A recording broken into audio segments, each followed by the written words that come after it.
जय माता रानी दोस्तों, आज आप इस वीडियो में जानेंगे नवरात्रि के 5वें दिन माँ भगवती का 5वां स्वरूप माँ स्कंद माता के बारे में। माँ स्कंद माता की पूजा विधि, प्रिय रंग, प्रिय भोग, फूल, मंत्र और व्रत की कथा के बारे में। वीडियो शुरू करने से पहले आपसे निवेदन है कि वीडियो को अंत तक जरूर देखिएगा और अगर पसंद आए तो वीडियो को लाइक कीजिएगा और कमेंट बॉक्स में जय माता दी जरूर लिखिएगा। तो वीडियो को आगे बढ़ाते हैं। इस साल शारदीय नवरात्रि का 5वां नवरात्रा 30 सितंबर शुक्रवार को रखा जाएगा। नवरात्रि के 5वें दिन माँ दुर्गा के 5वें स्वरूप माँ स्कंद माता की पूजा की जाती है। माँ स्कंद माता का प्रिय रंग है पीला और इन्हें भोग में केले का भोग अति प्रिय है। माँ स्कंद माता की पूजा का मंत्र है ओम देवी स्कंद माताए नमः। माँ स्कंद माता की पूजा से रोगों से निजात मिलता है और परिवार में कलह दूर होता है। स्कंद माता की कृपा से संतान की इच्छुक दंपति को संतान सुख की प्राप्ति होती है। अगर बृहस्पति कमज़ोर हो तो माँ स्कंद माता की पूजा आराधना करनी चाहिए। माँ अपने भक्तों की सारी मनोकामना को पूरा करती है। माँ स्कंद माता शेर पर सवार रहती है। इनकी 4 भुजाएं हैं। इनकी दाहिनी तरफ की ऊपर वाली भुजा से स्कंद को गोद में पकड़े हुए है। नीचे की दोनों भुजाओं में कमल का पुष्प है और एक हाथ आशीर्वाद देने की मुद्रा में है। माँ स्कंद माता की पूजा विधि। माँ स्कंद माता की पूजा के दौरान सफ़ेद वस्त्र धारण करने चाहिए। नवरात्रि के 5वें दिन स्कंद माता की पूजा विधिवत करनी चाहिए। सुबह सूर्योदय से पहले उठकर स्नान आदि करने के बाद सर्वप्रथम एक लकड़ी की चौकी पर स्वच्छ वस्त्र बिछाकर स्कंद माता की प्रतिमा स्थापित करें। फिर गंगा जल से छिड़ककर शुद्धिकरण कर लें। माँ को पीले रंग के पुष्प अर्पित करें। रोली अक्षत लगाएं और माँ को केले का भोग अति प्रिय है। इन्हें केसर लगाकर खीर का प्रसाद भी चढ़ाना चाहिए। इस दिन किसी गरीब को केले का दान करें। तत्पश्चात धूप दीप जलाकर माँ की विधिवत पूजा करें। स्कंद माता के लिए मंत्र का जाप करें। ओम देवी स्कंद माताए नमः। इस मंत्र का जाप कम से कम 108 बार अवश्य करें। फिर अपनी माँ स्कंद माता की कथा। सती द्वारा स्वयं को यज्ञ में भस्म करने के बाद शंकर भगवान सांसारिक मामलों से अलग हो गए और कठिन तपस्या में लीन हो गए।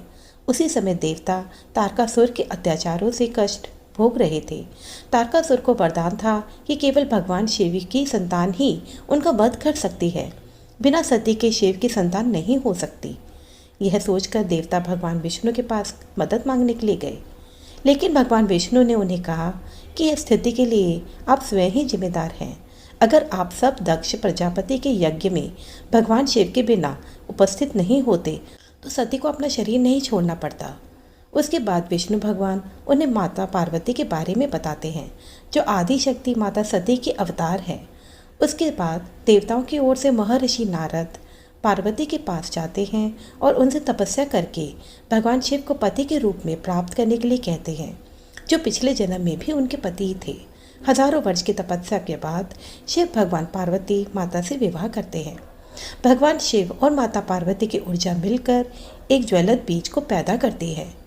जब तक यह बीज शिव भगवान की संतान नहीं बन जाता, तब तक अग्नि को सरवाना झील में सुरक्षित रूप से ले जाने का काम सौंपा जाता है। बीज से निकलने वाली गर्मी अग्नि के लिए असहनीय हो जाती है और वह बीज को गंगा माँ को सौंप देती है, जो उसे सुरक्षित सरवाना झील में ले जाती है। देवी पार्वती ने जब जल स्रोत का रूप धारण कर लिया ताकि वह बीज की सुरक्षा कर सके। इस प्रकार 6 माता द्वारा देखभाल किए जाने के कारण 6 मुखी कार्तिकेय जन्म लेते हैं। वह बड़े होकर सुंदर, बुद्धिमान और शक्तिशाली कुमार बनते हैं। कार्तिकेय जी को ब्रह्मा जी के पास शिक्षा के लिए भेजा गया, लेकिन पहले ही दिन उन्होंने ब्रह्मा जी से ओम का अर्थ पूछा। ब्रह्मा जी ने उन्हें 12,000 श्लोकों में अर्थ समझाया, लेकिन कार्तिकेय को संतुष्टि नहीं मिली। उन्होंने शिव भगवान से वही प्रश्न पूछा। फिर शिव भगवान ने 12 लाख श्लोकों में ओम का अर्थ समझाया। वहाँ से भी असंतुष्ट होकर उन्होंने स्वयं को 12 करोड़ श्लोकों में ओम का अर्थ समझाकर संतुष्टि पा ली।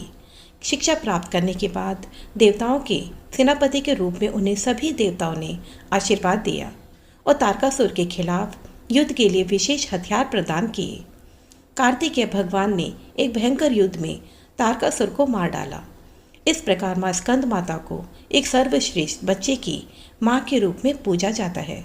स्कंद माता की पूजा करने से भगवान कार्तिकेय की पूजा स्वचालित होती है, क्योंकि ये अपनी माँ की गोद में विराजे हुए हैं। उनकी पूजा से सुख, शांति, समृद्धि और मोक्ष की प्राप्ति होती है।